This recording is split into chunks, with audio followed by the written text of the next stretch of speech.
Good afternoon. Greetings, everyone. Welcome back to NASEMSO Reimagined 2020. I can't tell you how thrilled I am for our next presentation.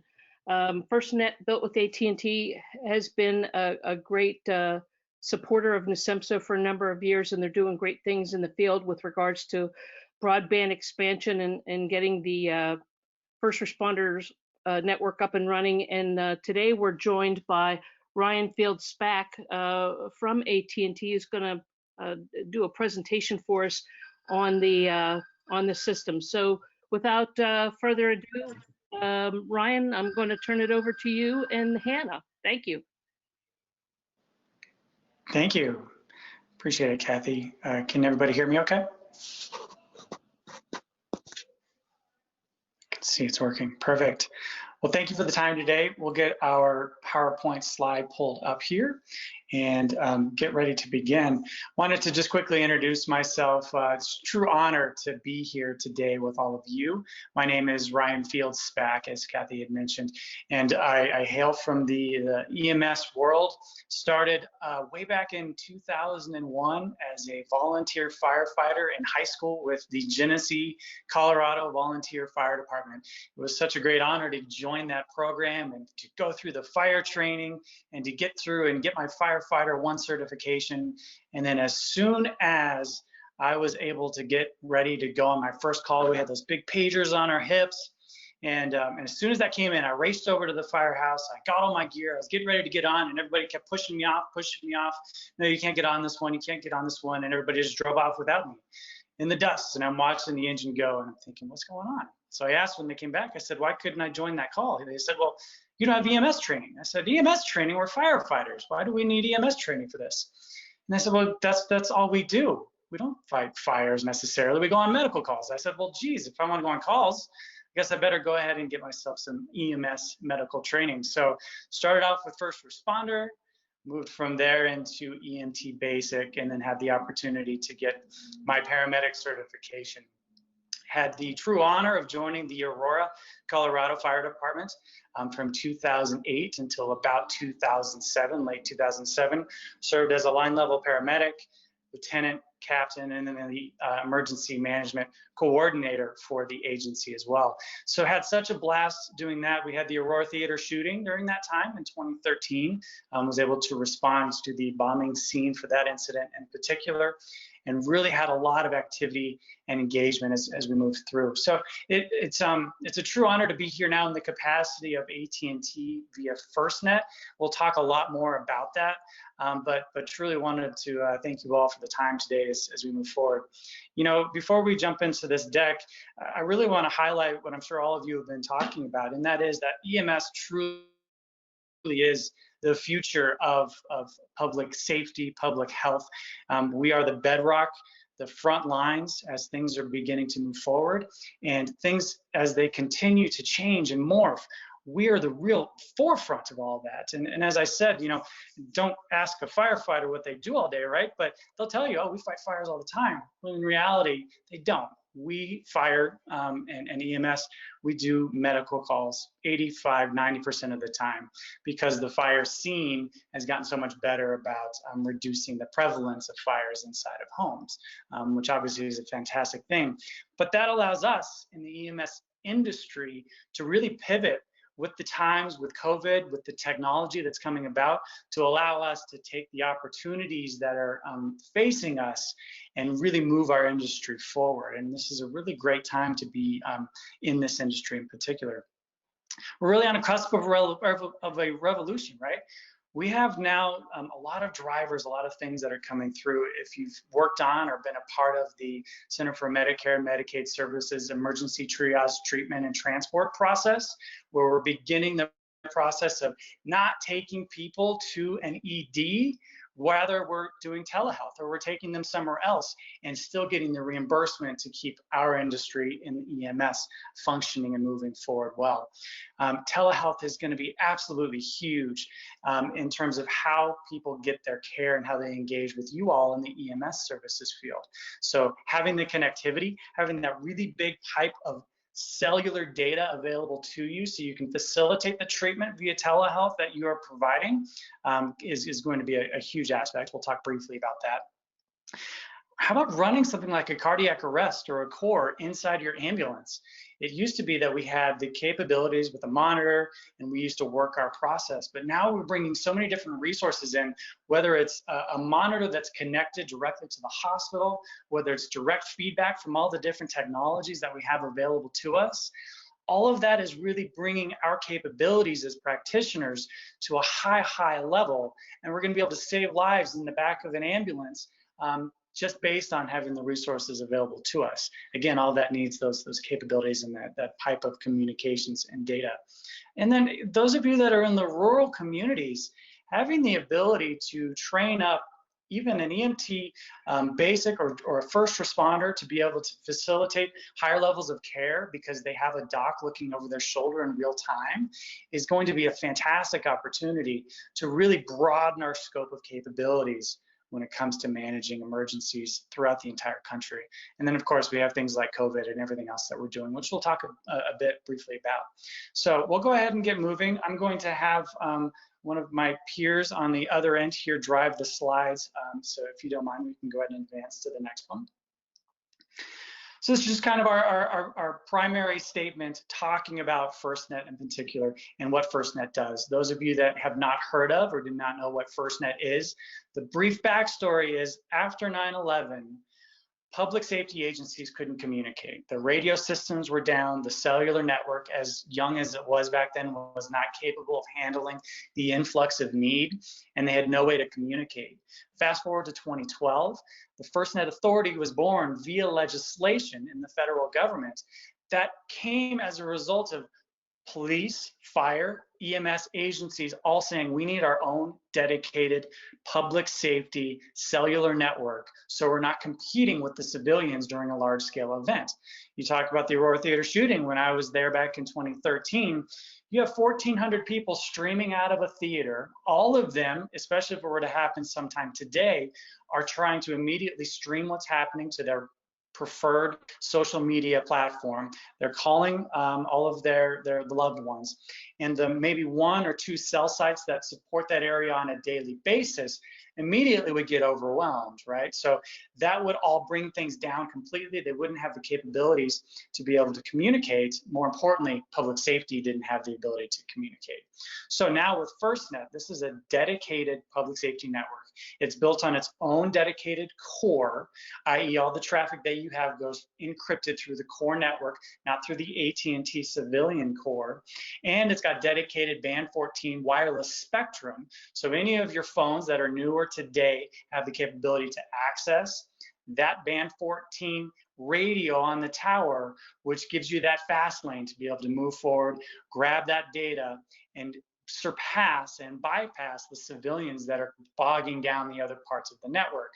Add to it, you get a dedicated FirstNet SIM card that plugs into the phone, and that immediately identifies you no matter where you are in the country or in most cases in the world that you're a FirstNet customer. Within the contiguous US, 6 territories and 5 territories in the District of Columbia, you have the ability to be seen on the network as a first responder.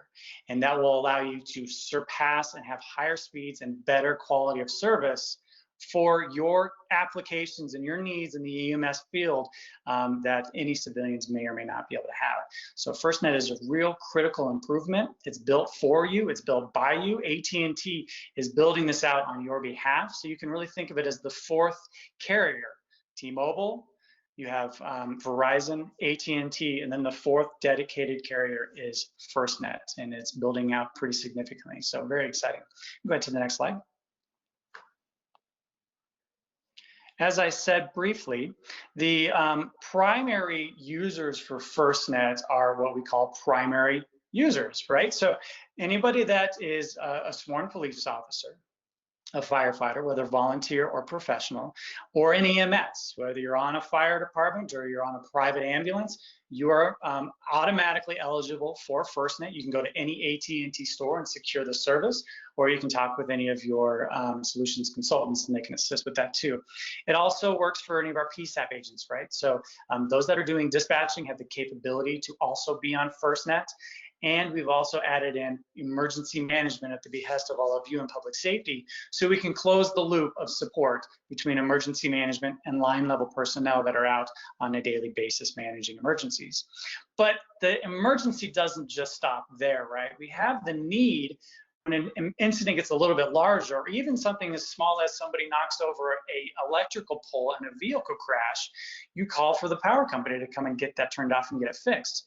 The power companies should be able to communicate with you in the same capabilities with some of the same resources on FirstNet. So we have extended primary users, as you can see here, whether it's healthcare, utilities, transportation, basically anybody, for those of you in the emergency management field, that is in an ESF, emergency support function role, they have the capabilities to join FirstNet as well and support you at a lower degree of quality of service, because we want to make sure you have the best service as they are responding to an event on behalf of you to support that. So that's kind of all of the different people that are encompassing into FirstNet. We can go to the next slide. As we started to move into the process in 2017, when we started really building out the FirstNet apparatus, the FirstNet Authority, which is the government oversight of our FirstNet operational mode, basically had a number of different responsibilities that we needed to adhere to. The one big responsibility was having what are called SATCOLs, satellite-based cell-on-light truck vehicles that can drive to anywhere that the vehicle can make it to on a road. It sets up with a satellite view and creates the backhaul that way, and then we put up basically a cell tower anywhere that we have that asset parked. It goes up 60 feet and it will provide cell service to you, and your phone won't know the difference from a macro cellular network versus our SAT-COLT. 72 of those needed to be built, and as a part of winning the bid, the only private agency of the cellular carriers to bid for, and obviously we won that contract, we needed to have those 72 SAT-COLTs available anywhere within the United States within 14 hours of somebody calling for it. It's a pretty big ask, and as you can imagine, that's a very logistically challenging process to adhere to when we're starting out in basically a greenfield process with our SAT-COLT deployables. So essentially what we did is said, okay, we've got these, the FirstNet Authority says, let's lend them out on a lending library model. Those of you that have been in emergency services or emergency management can appreciate a lending library model isn't the way that we manage emergencies, right? So if somebody has a test to take tomorrow, they go to the library to find the book that they need and it's already checked out, they're out of luck, right? They're gonna have to find another library that's farther away and it's going to cost them time. We manage emergencies as a team as life safety needs first, property incident stabilization second, and property conservation third, in that order. So we can't be deploying our resources on a lending library model just because one person raised their hand and called for it first. We need an ability to know what's happening on the ground within a given state or region to absolutely make sure that we are getting our resources to the people that need it first, and then we can bring in additional resources afterwards. So we created what's called the Response Operations Group. The Response Operations Group is a dedicated team, 24/7, that manages the resources that we have for deployments and gets them out following the National Incident Management System, the National Response Framework, and we train all of our people to speak your language. So when we show up on your scene or at your emergency operations center, we're not telling you this is how AT&T does it. We say, we are trained to NIMS processes. How would you like us to help you and align with how you do things? So that was the key foundation that we built the Response Operations Group on, and then we've expanded out from there to bring in a number of different resources, which we'll talk about. But as I said, this is a dedicated deployable. It's only dedicated for public safety. So you call for it, it's not going to be going to another civilian agency. They are dedicated 100% to you. They're available within 14 hours anywhere in the United States. We have some other states that have lower response time requirements, California being one of them, where we can move forward in a quicker time frame. And we help out with planned, urgent, and emergent events, which we'll talk more significantly in detail. As I said, it's available in all 50 states, all 5 territories, and the District of Columbia, and we have resources all throughout that area. And we really can scale up. So as you can appreciate, just like all of you, you run your typical calls on a day-to-day basis, but oftentimes you have a single alarm or even a double alarm fire to go to. So you're bringing in more resources to bear. We scale up using the same NIMS resource mobilization processes as we move forward.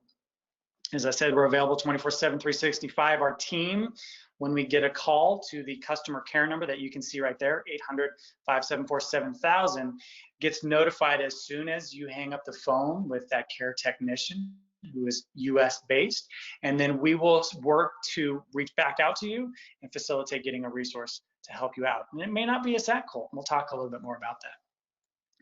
As I said, we follow the national response framework and the incident command system process.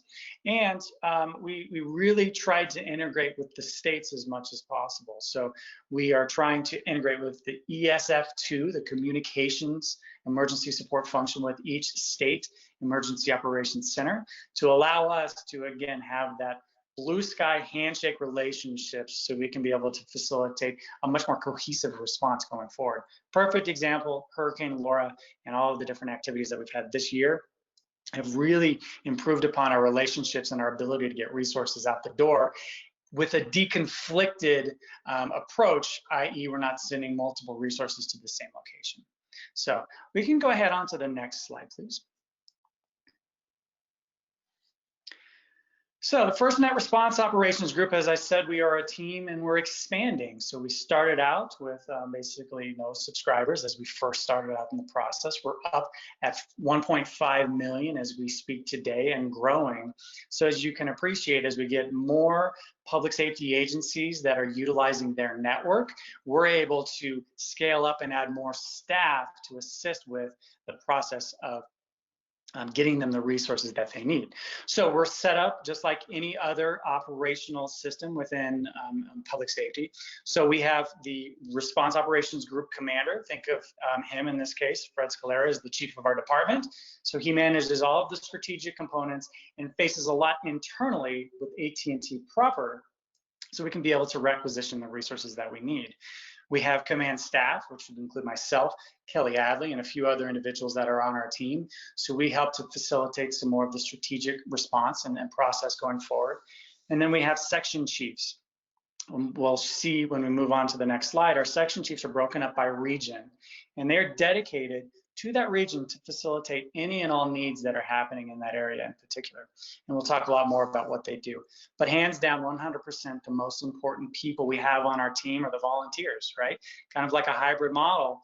Our solutions consultants and our people that touch you on a daily basis, whether it be for supporting with any resources that you may need, they're the ones that you know on a face-to-face basis. So they're the ones that we rely upon to facilitate the logistics and the tactics of moving a resource out to you. So those are our Response Operations Group liaisons, and they're the ones that really do the hard work of making sure that we get our resources to you in your time of need. And then what we do, I talked about those SAC calls, but we've got a number of different resources.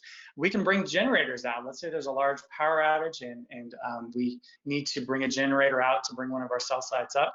We have hundreds and hundreds of generators throughout the country, and we can get those placed oftentimes much quicker than a SAC call maybe.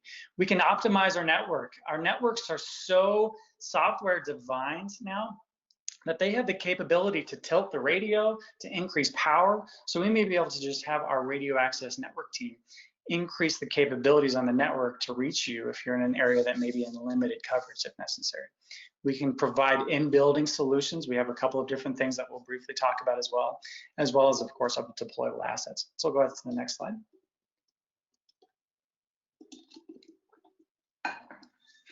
As you can see here, I mentioned we had 4 section chiefs.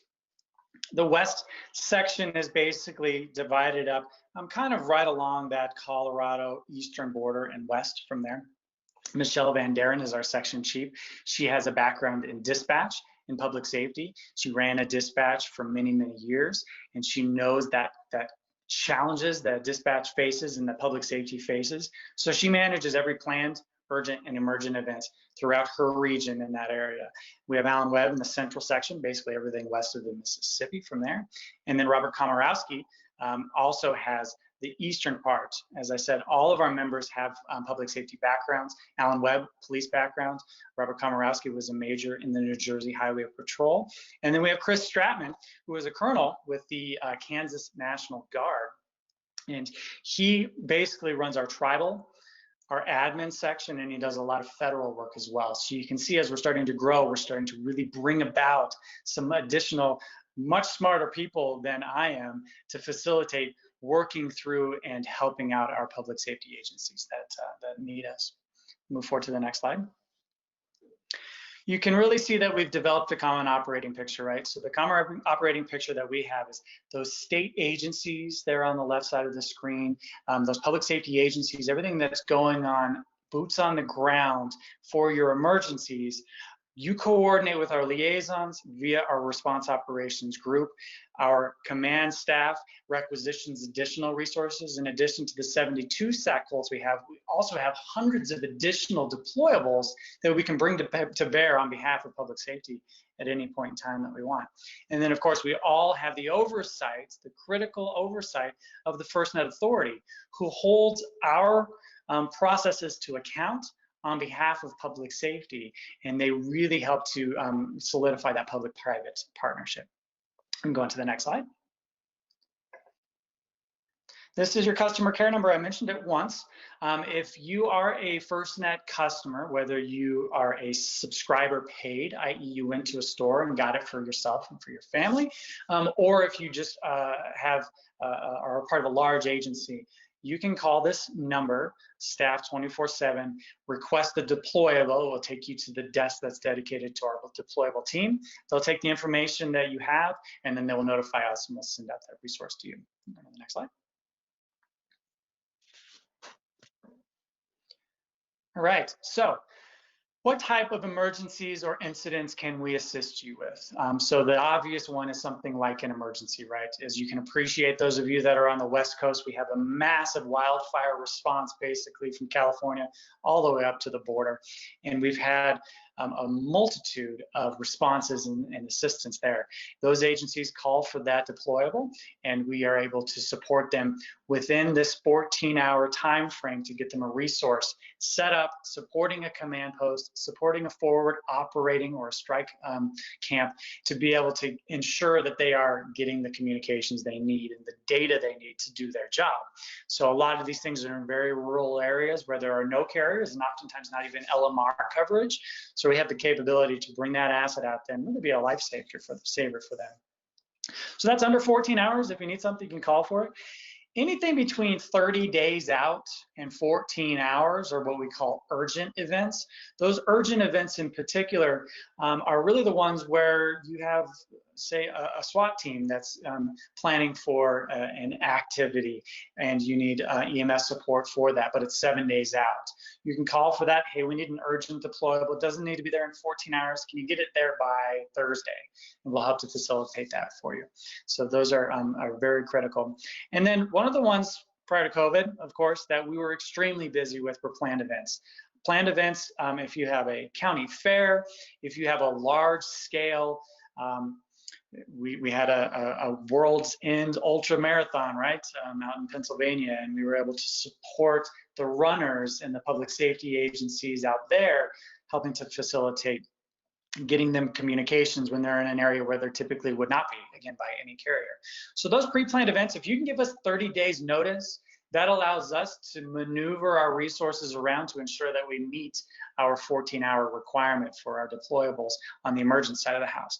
But we'll also come out to you for drills, for tests, for exercises. If you're having a large-scale functional exercise and you want us to come there to just support you, even if we don't turn it on to play, have our liaison support you, we can absolutely do that as well. Going to the next slide. All right, so these are some of our resources that we have. The SAT Colt, as you can see right here, the Satellite Cell on Light Truck is really our bread and butter. This is the asset that we have throughout the country, and we're able to really bring these to bear on behalf of public safety very quickly. We're getting more of those built out. In fact, we just got a task order to have 10 more built. So again, as we expand out and see a need, we're increasing our capabilities to meet that need directly. One of the coolest things that we did over the last year is setting up, building out one of the first and only cellular blimps that literally floats on a blimp. We call it an aerostat, and it's got a cellular radio underneath that it's tethered to the ground. It uses the same backhaul, the satellite backhaul that we have as a capability for our Sat Colt. That thing will go up to 1,500 feet. At 1,000 feet, we've tested it to cover 100 square miles of area that may be damaged from a hurricane. As an example, we just deployed it for Hurricane Laura, something like a Hurricane Michael, where we had an entire area that was devastated and nothing was working because the Cat 5 hurricane basically took everything out. We're able to set this aerostat, FirstNet 1 as we affectionately call it, up in that area and basically take the place of 5, 6, even 7 regular macro towers that may be damaged. Again, it's only dedicated for public safety. It's one of the key components to this. Only you with that FirstNet SIM have the ability to see the Sat Colt and be able to utilize it. So one of the critical components with both FirstNet 1 and the Sat Colt, especially when you think about COVID, when they had testing sites set up and people were waiting in line sometimes for a few hours on end to get their testing done, what's little Johnny doing in the back seat, right? I mean, this is, you think long car trips are tough. How about sitting in a hot car in the summer waiting to get your nose swabbed? Little Johnny's going to be watching Netflix, YouTube on 1080p on his iPad, and he's going to be taking that service and the capability from the macro network and degrading it down, thus hurting public safety agencies. With FirstNet, if the macro is good, you don't have that because we have ruthless preemption. Little Johnny won't get to watch his iPad because we will preempt him off the network to make room for public safety. On a Sat Colt, it's a challenge because you only have so much satellite backhaul and connectivity because it's satellite based, right? So what we do is don't even allow little Johnny to see the Sat Colt while they're waiting in line. You as a first responder with that FirstNet SIM are the only one that sees it, is dedicated to you and any of your peers that you call in that are on FirstNet to be able to utilize those resources for yourself. Same goes with FirstNet 1. In Building Solutions, you can see some of the resources here. We have a product called a Go Red made by Cellfi. We've partnered with them and they have basically a repeater for all intents and purposes. We can ship out to you within 24 hours if you're in an emergent need, an antenna that sits outside, takes in the macro network or a Sat Colt if that's absolutely necessary, run it 50 feet into the building, and it basically takes everything that was being propagated and hitting that antenna and then repopulates and repeats it inside that building. So if you have a command post that's set up inside of a masonry building with 2-foot thick walls that no cellular coverage is coming into, we can help you there with that as well, including things like an SBO, a single band option, which will plug into Ethernet. We've got a lot of resources that we can bring to bear on your behalf. We'll go to the next slide. Those are a lot of the big resources that we bring to bear for you, but a lot of times you've got a team that's going out for a search and rescue into an area where either the Sat Colt can't drive to, or you don't necessarily need that much of a resource because it's only 1, 2, 3, or 4 people that are being supported. In that case, we've basically run the gamut of the solutions we can try to provide, from a Sat Colt all the way into something like a rapid deployment kit. This is basically a cell tower in a suitcase. One of the YouTubers that I watch, his name is Mr. Mobile, if you look him up on YouTube, Michael Fisher, he did a review of this just a couple of weeks ago, and that's what he said. It's a cell tower in a box, right? So it's got a very small satellite panel that you can set up. You can receive the satellite service from that, plug it into this box, and that will propagate a Wi-Fi signal about 400 feet or so. So you can be able to use push to talk, you can use the phone, you can use limited data to be able to get your situation report from the front lines back to dispatch so they can send you additional resources.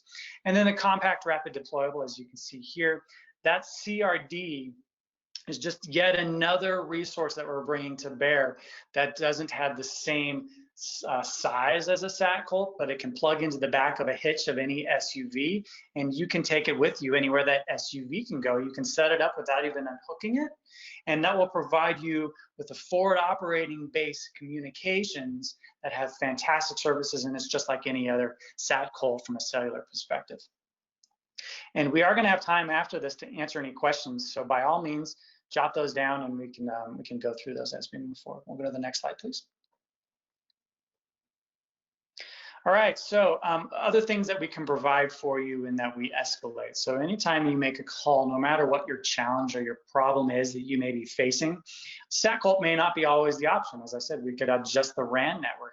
Maybe it's a fiber cut, and oftentimes, especially construction season, the backhoe goes through, it'll dig out the ground and it will grab the fiber from the vendor that's serving our cell tower, and it will cut it. So those can be pretty significant challenges. Oftentimes in the civilian world, they dispatch people out, they try to get it fixed within relatively quick order. For FirstNet, when we hear about a fiber cut, we have the capability to immediately escalate that to officer level positions within whatever backhaul provider it would be. So whether it's AT&T, CenturyLink, any of the other ones that are out there that provide that backhaul, we will exponentially improve upon the time of getting that fixed, just based on the fact that you made the call to that emergency number. Talked about generators, even things like charging stations. If you need additional charging stations to support public safety, we can assist with that and move it forward. Move to the next slide. We've been busy. As I said, when we started in 2018, the process was very young. We didn't have as many consumers and FirstNet agencies that were on yet, so thus we didn't have as many calls. So we had about 90 or so requests in the year of 2018 in particular. Last year was very significant increase, especially as you can see here on the planned event side, 504 total requests for service during that time. As we began to move forward into 2020, even with the COVID planned events coming down, we have exponentially increased upon the resource requests that we are getting. And a lot of that has to do with the fact that we're at that 1.5 million subscribers and growing. And the benefits of the response operations group, the team that we provide, is really spreading far and wide. So people know the number to call, and we're happy to help. So we are already at this point in time over 600 requests for the year, and we've still got 90 or so days left over. So staying busy with that. You can see on the pictures here, we supported the World Series parade out in Washington, D.C. A lot of other pretty high-profile events. Go to the next slide, please.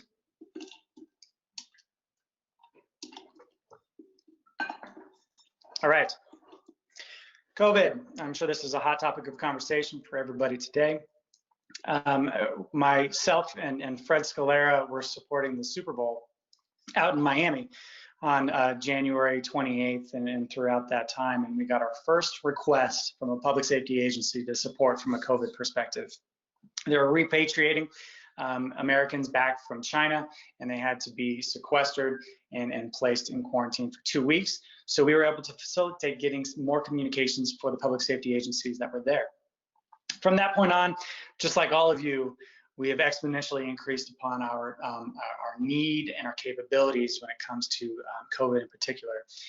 We supported, and it's kind of unique, we don't need to send sat Colts out for all of these requests because our network is extremely robust. It's the fastest network of any carrier across the country, and we're investing billions and billions of dollars to improve upon our footprint throughout the country as well. So oftentimes what we just needed to do was provide a red, yellow, or green RAN assessment, radio access network assessment, to where an agency or a public health agency would be looking to set up a triage area or a mobile hospital. So they would reach out to us and say, hey, we're thinking of these 3 locations. Give us your assessment. And that flooded in. At the end of this, we did almost 5,000 what we call look-see assessments to give them an appreciation of where they could go. And they could choose based on our assessment what would be best for them. So we scaled up significantly to support that request and help to facilitate that, all the while running, as you all do, the same emergent calls that come in that have nothing at all to do with COVID, right? So really kind of adjusting from that perspective. Okay, we can go to the next slide. So we talked a little bit about the ROG team, how we set up, how we scale up. I just want to kind of articulate that in a quick scenario for you. We've got about 10 minutes or so, and then I'll pause there, and then we can save the rest of the time for question and answer if anybody does have some. So the scenario that I want to paint for you today is kind of a worst case scenario, right? So basically 3 large scale national emergencies happening within the country. How do we scale up to be able to support those? So we'll go to the next slide. It's kind of apropos, right? So here it is, mid-October. Let's say we've got that late October hurricane that's coming in on the East Coast, right? Looks like it's going to be a Cat 5. Looks like it's going to be quite devastating. So we're going to be prepping for that. We'll go to the next slide. While at the same time on the West Coast, as you all know, it's dry, it's hot, it's windy. We've got those public safety power shutdowns that are happening. And of course, there's another significant wildfire that sparks up out there. While at the same time, as luck would have it, you have a fluke blizzard, right? Up in the far northwest that has blanketed that area and not allowed people to get up, move around, and do a number of different things. So 3 separate incidents. How are we going to step up and fill those voids as people are making requests? We'll go to the next slide. So from the perspective of that hurricane, in particular, what we are going to do is send our liaisons, as I said, our most important assets. Our liaisons are going to be going directly speaking with the agencies affected by the storm. So they know the agencies maybe down in Miami and Daytona Beach, and they're taking the resource requests and the need from those local agencies, and they're feeding them to our dedicated liaison seated in the EOC in the state of Florida. And then that liaison is passing the resource request that the state of Florida assists us with deconflicting up to this, the ROG section chief. In this case, it'd be Robert Komorowski.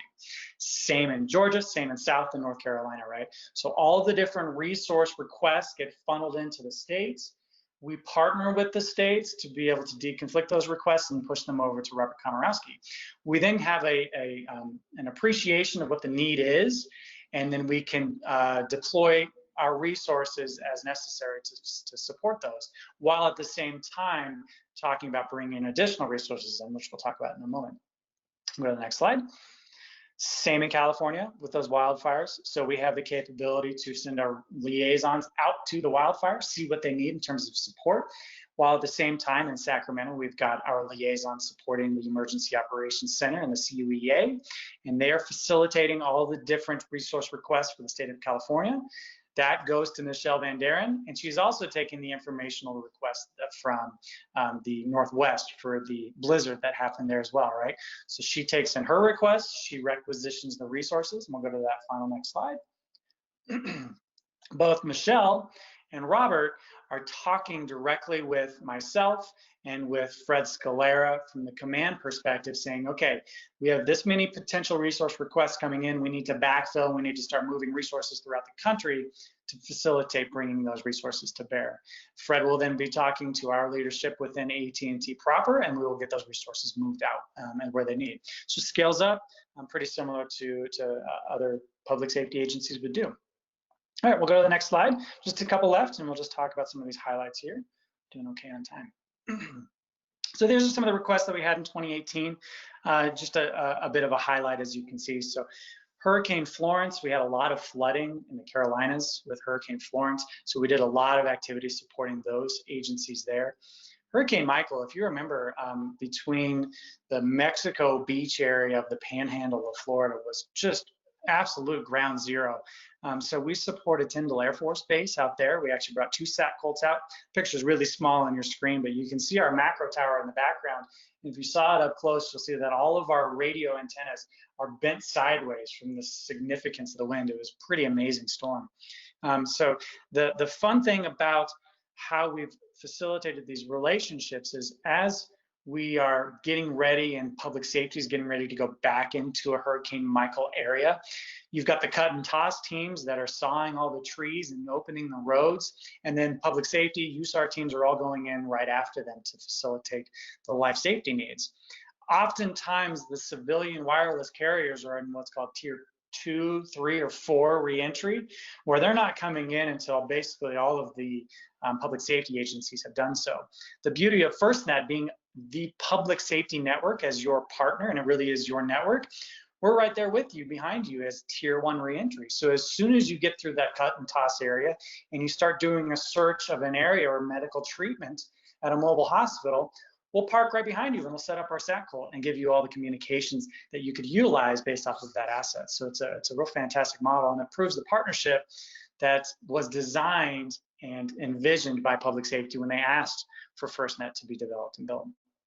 You remember they had that earthquake in Alaska, a pretty significant event. We supported quite a bit up there. And then, of course, the wildfires, Paradise Fire, such a horrible, horrible fire out in California, supported that there, as well as in Malibu. We can go to the next slide. So this is 2019. We had a lot of different activity that we went through there in Washington, D.C. for the 4th of July celebration. In 2019, last year, we had a SAT-cult up supporting public safety for the influx of people that was right there behind the Lincoln Monument. North Carolina supported pretty significantly. Corrine, Utah, where the two transcontinental railroads came together back in the day. They had a big celebration for the Golden Spike Festival there. We were able to facilitate communications. And by far, I think my proudest moment to date for the team and for all the activity that we've done was in Live and Good, Alaska. This is a volunteer agency. They were in an area with a significant wildfire where they'd never had any coverage of any kind, LMR, LTE, or LMR coverage. We brought our SAT-cult out there, supported them with the communications that they needed, and we left it there for over 3 months. And they sent us the most wonderful thank you note back. We can't believe you were able to support us, such a small agency, throughout this entire time. So that's a real proud moment, right? We don't just support the biggest of the big agencies. It's really beneficial for those volunteer agencies as well. So that is my last slide. You know, I'll just conclude with reiterating at the beginning of our talk how much of an honor it is for our team at FirstNet to really be working with the EMS community. You all are on the front lines of the newest, latest, greatest technology. You have to embrace new technology because it's basically forced upon us with every new policy change. So we take those opportunities and we have the ability to really push forward the technology and the capabilities that are available to us in a much quicker mode. So you all are really on the forefront. It's a true honor to be a part of that conversation. And I'll pause there, see if there's any questions or if there's anything else that I can add.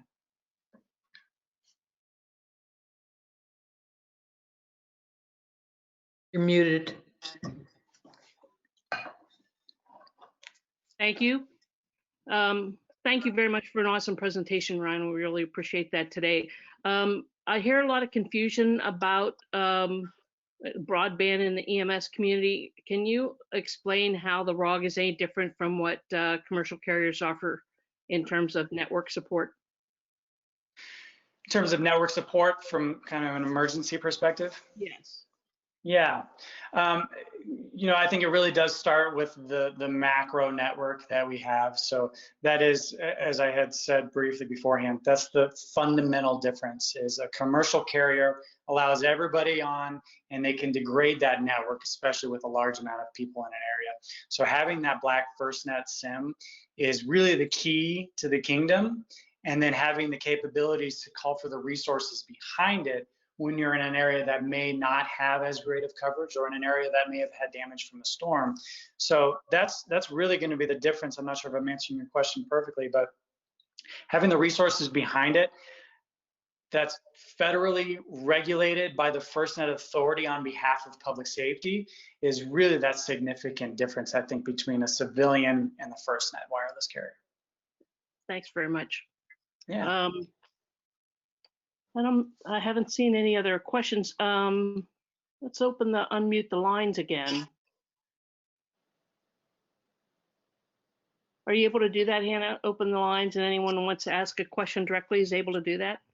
Yeah, I can go ahead and do that.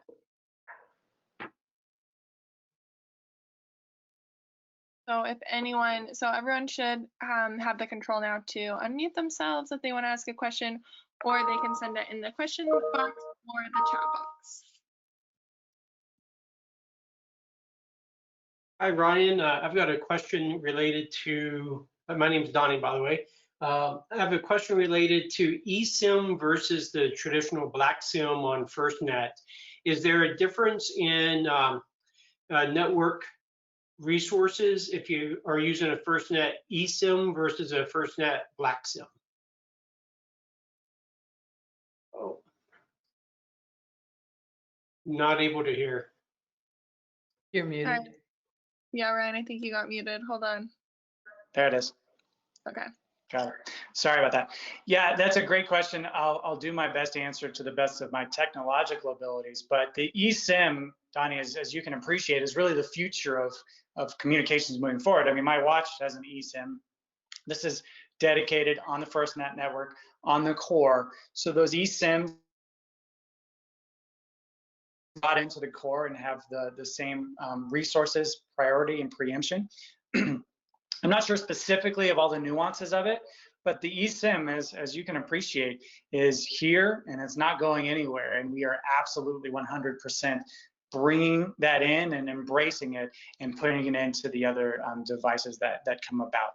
As far as how that happens, timetable, I would not be able to speak to that in particular. And no problem, I appreciate that. I did transition to a FirstNet eSIM, and I've had good experience with it. The one area where I had poor coverage, customer service was able to do something in the back end, and all of a sudden, miraculously, I got good coverage back. So thank you. That's great. Yeah, and that's Donnie, that's a fantastic point, because that 1-800, the customer care number that we talked about earlier, isn't just for a deployable. It's actually more for concerns that you just brought up, right? So you can call them and they can do a deep dive onto your device and see if the provisioning on it maybe needs a little bit of tweaking, and they can help to facilitate that. So that's good news. I'm glad that you have a better experience now.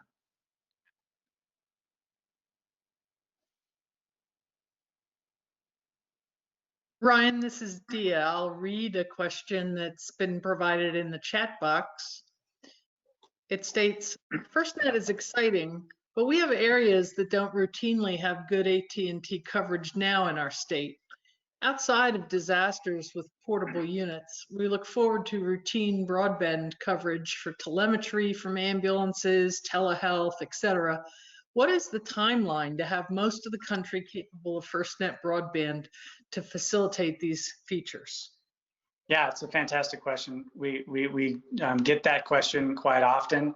And the first thing I'll say to the person that wrote the question is, if you don't have coverage in your area, I am not going to, and luckily I'm not in the sales role anyway, but myself and my peers would not recommend that you join FirstNet or AT&T. There's no reason for us to try to make the case for you to do something if the coverage isn't there.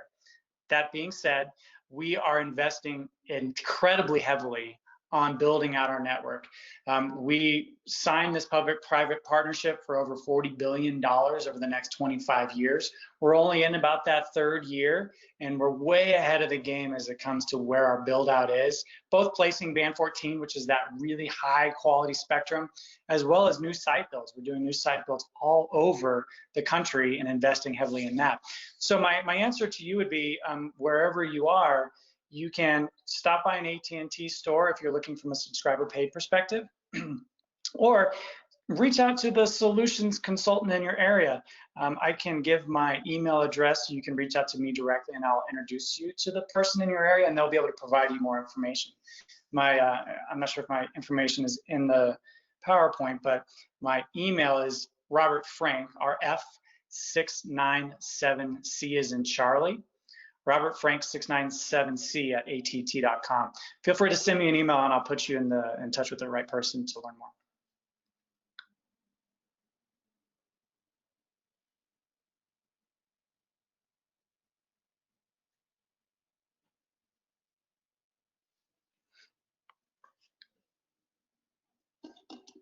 Okay, Ryan, here's a kind of the opposite scenario, a state that has very good to excellent AT&T coverage now. Back in the early 1970s, state EMS offices established regulatory requirements for ambulance services, namely two-way radio on UHF or VHF frequencies. What would that state, if forward-looking, be thinking about requiring in communications capabilities for ambulance services, say effective in the year 2025? Yeah, that is a fantastic question.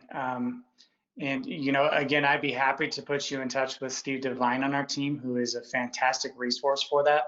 But really, in particular, looking forward into the resources that are not available to, or were not available to us as first responders, right? So you think about my 4-year-old child knows how to FaceTime grandma at any point in time, right? We didn't even have that capability, and our resources and our technology, there wasn't enough, frankly, money in it for these companies to invest in that. So they did it for the commercial users first, so they have the capabilities.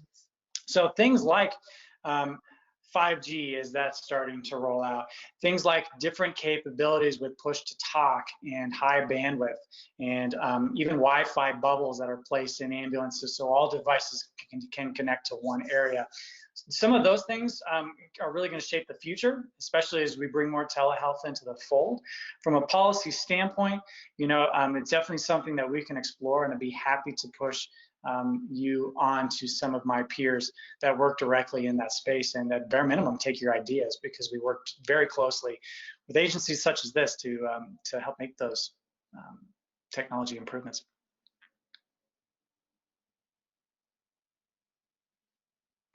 Hey, Ryan, you mentioned your efforts with regards to the pandemic and the testing centers. Can you talk a little bit more about that? Was there other things that FirstNet was able to do to support EMS response in regards to the pandemic?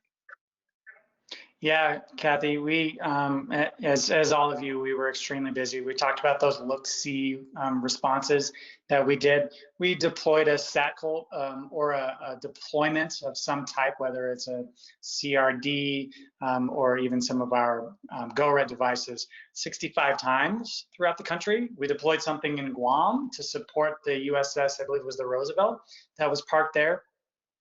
But oftentimes, if people were in a red area, we would bring whatever resources we could to bear. So we had SATCOLTs set up for mobile triage hospitals, for testing sites throughout the country, supporting those. And oftentimes they would set them up once a week for a month.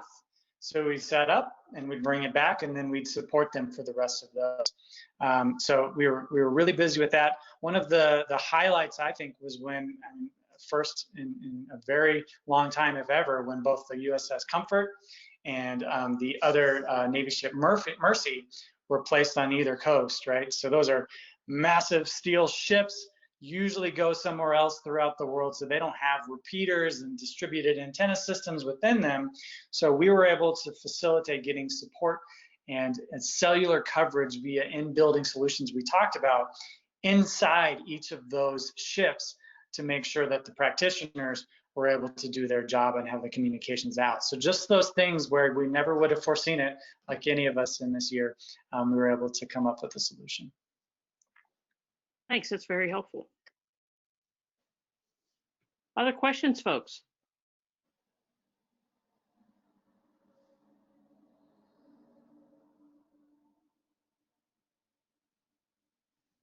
I think it's getting a little bit later in the day, so folks are kind of winding down a little bit. Understood. I did put your email address in the chat box, so folks may reach out to you directly. Dia, if you don't have any other questions in your queue, I think we'll start to wrap things up. I do not. I would like, however, to thank Ryan very much on behalf of NASEMSO. Appreciate it. Thank you. It was an honor. I appreciate it. We've had questions throughout the day about the PowerPoint presentations. We are posting documents on the NASEMSO website. We actually have a new NASEMSO YouTube channel, so we'll be posting some of the videos there. And for those of you that aren't able to get to YouTube because you have some lockdown from a government, state government perspective, we'll make those available to in some other manner. But again, Ryan, this is, I'm not seeing any more hands raised. I'm not seeing anything in the chat box. again, I can't thank FirstNet enough for the support for the meeting this week. I know that you'll hear from folks that are really trying to get things up and rolling in their areas, and really appreciate all the work that you and Miko have been doing in regards to getting us rolling in this regard. So thanks so much. Thank you. Okay, folks, that'll wrap up our sessions for today. We'll do the same thing tomorrow. Your login works all week, and we look forward to hearing from you. So have a great day, and be safe, everyone. Thanks again, Ryan. Thank you. Have a good day, everybody.